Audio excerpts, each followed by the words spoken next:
Il 15 maggio del 2011, a Brisbane, in Australia, una tranquilla mattina fu scossa da un evento drammatico. La polizia intervenne d'urgenza sulla scena di un incidente. Un uomo era precipitato dal settimo piano di un condominio, ma quello che sembrava un tragico caso isolato nascondeva una storia più complessa e inquietante che fu svelata solo durante l'interrogatorio dei testimoni. L'uomo stava partecipando a un'attività che, proprio in quel periodo, stava guadagnando popolarità su internet e ricevendo attenzione dai media australiani, il planking. Questa pratica consiste nello sdraiarsi a faccia in giù, completamente immobili, con le braccia lungo i fianchi e il viso rivolto verso il terreno. Spesso viene eseguita in modo ironico o per suscitare reazioni comiche, soprattutto quando le persone scelgono luoghi pubblici o insoliti per mettersi in posa. Questi momenti vengono poi documentati e condivisi online. Sebbene il planking fosse diventato una moda recente, attività simili risalgono agli anni '80. Uno dei primi esempi documentati si trova nell'annuario del 1984 della Woodway High School di Edmonds, Washington. In quella scuola, un piccolo gruppo di studenti aveva adottato una pratica analoga chiamata face dancing. L'idea nacque quando due ragazzi, passeggiando in un parco, si imbatterono in una partita di baseball e decisero di sdraiarsi a faccia in giù vicino al campo per vedere se riuscivano a distrarre i giocatori. Trovarono l'esperienza così divertente che iniziarono a coinvolgere altri amici. Molti anni dopo, nel 2007, un gruppo di studenti in Inghilterra ideò un gioco simile. Cominciarono a condividere foto di se stessi, sdraiati a faccia in giù in luoghi particolari, suscitando sorpresa tra i passanti. Uno di loro creò una pagina Facebook dedicata all'attività, portandola al di fuori della loro cerchia di amicizie. La chiamarono il gioco dello sdraiato e presto si diffuse rapidamente. I primi a chiamare questa attività planking furono un gruppo di amici di Adelaide, in Australia. Senza alcuna conoscenza delle precedenti varianti come il face dancing o il gioco dello sdraiarsi, ebbero l'idea di sdraiarsi a faccia in giù in luoghi pubblici come scherzo innocuo. Nel 2008 crearono una pagina Facebook per raccogliere fotografie di persone che praticavano il planking. Nei successivi anni, questa pratica guadagnò sempre più popolarità, aiutata dai notiziari che riportavano storie sulla nuova mania. I media sottolineavano la rapidità con cui il planking si diffondeva, ma la pratica attirò l'attenzione anche per i tentativi finiti male o per le pose particolarmente audaci. Le foto pubblicate sui social media generavano molta visibilità, accumulando numerosi mi piace e condivisioni, soprattutto quando gli scatti mostravano tentativi falliti o ambientazioni insolite e rischiose. Questo spinse molte persone a cercare di fare planking in luoghi sempre più surreali o pericolosi, portando a numerosi incidenti.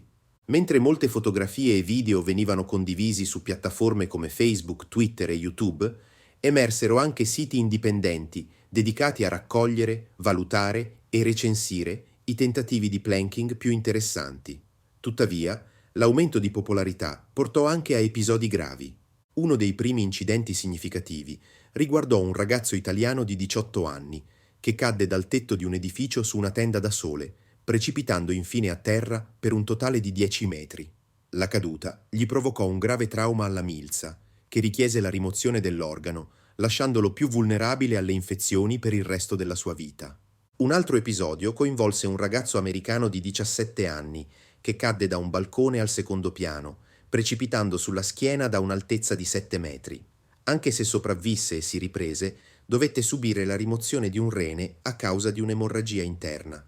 Tuttavia, era il 2011 e il planking non aveva ancora causato decessi diretti.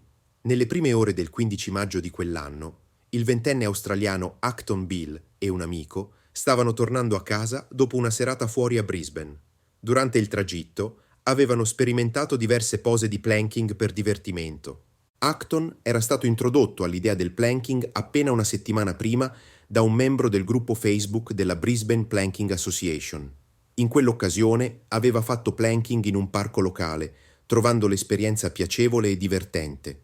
Sebbene il gruppo Facebook raccomandasse di praticare il planking in modo sicuro e sensato, pubblicava anche foto di persone che lo facevano in posizioni precarie, come sui balconi. Una volta rientrati in un appartamento al 7° piano a Kangaroo Point, Brisbane, Acton e il suo amico continuarono a fare planking. Verso le 4:30 del mattino, Acton tentò di posizionarsi sulla ringhiera del balcone. Nel farlo, perse l'equilibrio. I servizi di emergenza arrivarono prontamente e lavorarono su Acton per 20 minuti, ma non riuscirono a salvarlo. Acton morì sul posto, diventando la prima vittima conosciuta direttamente collegata al planking come attività. Il giorno successivo, un altro incidente legato al planking fece notizia in Australia. Simon Hallam, un ventenne in bianchino di Inverell, nel Nuovo Galles del Sud, stava praticando planking con gli amici in vari luoghi. Testimoni riferirono che Simon tentava di fare planking sul retro di un'auto in movimento quando cadde, atterrando violentemente sulla strada. La caduta gli causò gravi lesioni che richiesero l'induzione di un coma farmacologico.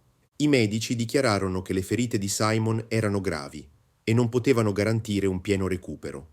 Il conducente dell'auto fu arrestato e accusato di guida pericolosa. Tuttavia, i testimoni non concordavano se Simon stesse tentando di fare planking o car surfing, un'attività che consiste nello stare in piedi su un'auto in movimento anziché sdraiarsi.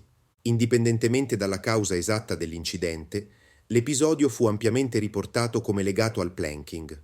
2 incidenti di alto profilo in altrettanti giorni generarono un'enorme attenzione mediatica. Molti articoli si concentrarono sulla percezione del planking come una mania fuori controllo e pericolosa. Con la diffusione globale delle notizie, in molti paesi si tentò di vietare o limitare il planking. In Australia, ad esempio, si discusse la possibilità di renderlo illegale, ma l'idea fu considerata impraticabile e difficile da far rispettare. Invece, gli episodi di planking irresponsabile vennero generalmente gestiti utilizzando leggi già esistenti, come quelle sul disturbo della quiete pubblica, oppure attraverso interventi disciplinari di enti privati. A New York, un dipendente di GameStop perse il lavoro che aveva mantenuto per 4 anni, dopo che alcune foto di lui mentre faceva planking sul posto di lavoro furono pubblicate su Twitter. Sebbene il negozio apparisse vuoto nelle immagini, l'azienda dichiarò che aveva scattato le foto durante l'orario di lavoro e che pubblicarle costituiva grave negligenza. Al dipendente fu anche negata l'indennità di disoccupazione. Nel Regno Unito, 7 membri del personale del pronto soccorso del Great Western Hospital di Swindon furono sospesi per aver praticato planking sul pavimento dell'ospedale. Le loro azioni non furono considerate pericolose, ma furono giudicate non professionali e contrarie alle norme di prevenzione e controllo delle infezioni. In Australia, 3 uomini furono accusati di molestie pubbliche, dopo essere stati sorpresi a fare planking sul tetto di un veicolo in movimento a Toowoomba, nel Queensland. Furono multati sul posto, mentre il conducente del veicolo dovette affrontare un processo per guida pericolosa. Episodi simili si verificarono in tutto il mondo, portando a multe, ferite e, in alcuni casi, alla perdita del lavoro. L'interesse per il planking raggiunse il suo apice nel 2011, per poi declinare rapidamente. Altre mode presero piede e le storie sul planking sparirono dai notiziari. Il ciclo di vita di questa tendenza fu breve, ma condivise molti aspetti con altre mode pericolose, caratterizzate dalla condivisione di immagini sui social media che incentivavano acrobazie sempre più estreme. Sebbene il planking, inventato da una coppia di studenti britannici nel 2007, da un gruppo di amici australiani nel 2008 o persino come scherzo tra studenti di una scuola superiore nel 1984, fosse inizialmente un'attività innocua, l'era di Internet amplificò la sua diffusione. Quello che era nato come uno scherzo strano e assurdo si trasformò in un fenomeno globale, che in alcuni casi sfuggì al controllo, portando a episodi pericolosi o, raramente, fatali. Grazie di aver visto questo video. Ti ricordo che i video del nostro canale Incredibili Eventi escono ogni mercoledì e venerdì alle ore 15. Iscriviti al nostro canale per non perderti le nuove uscite. Grazie e a presto.